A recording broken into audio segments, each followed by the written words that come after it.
I cannot understand where should I start with, but this small video is only to just request you to please pay heed to some studies that you should go through again, and it is not for the scholars because it's a common knowledge.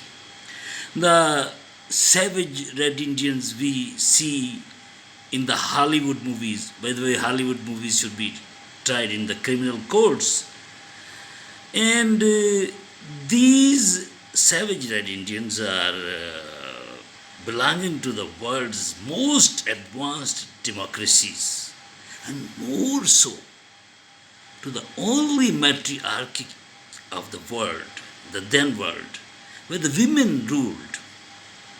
Grandmother would raise and select the leader, remove the leader, because they believed earth is female.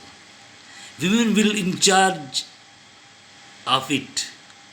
How will you know your nation? Through women.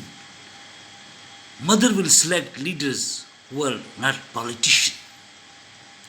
Peace, equity, power of good man. These were the belief systems of Native Americans, Iroquois people, the collection of 5 or 6 tribes who inhabited New York, where the new Americans, oh, how strange it is that the Brits and other invaders killed the Americans, and after some time they announced that they are Americans and they erected a White House. How racial this name is. I mean, a house for white. How can it be democracy, by the way? And people like Barack Obama were just living there in the White House. White House is a racial slur. No. The greatest robbery on women's rights and environment happened when the Westerns invaded and colonized the most civilized people and on the earth. Before Afghanistan and Iraq, these very robbers invaded and destroyed the Iroquois Confederacy, and it indeed destroyed the women's rights. Americans, the US government give the American women the rights that they had in 17th century under the Iroquois people. Before just asking for the newborn Afghan government who you destroyed.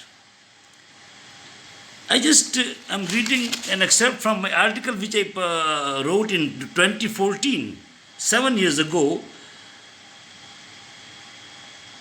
The American founding father, new America's founding father, copied the laws from the great law of peace of the Native Americans, but they omitted something.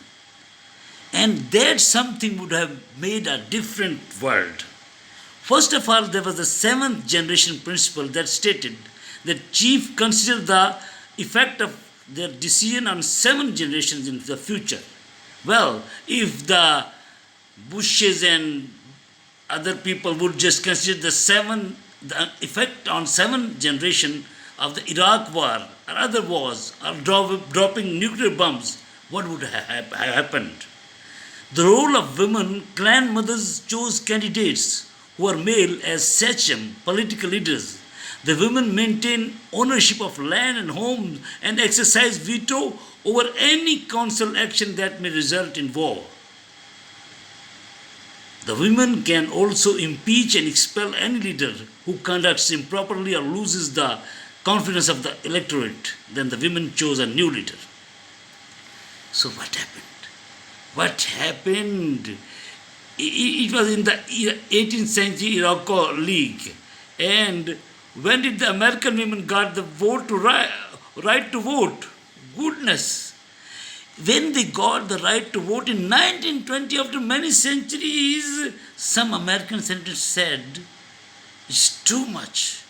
It's too much for the women to vote to right to vote.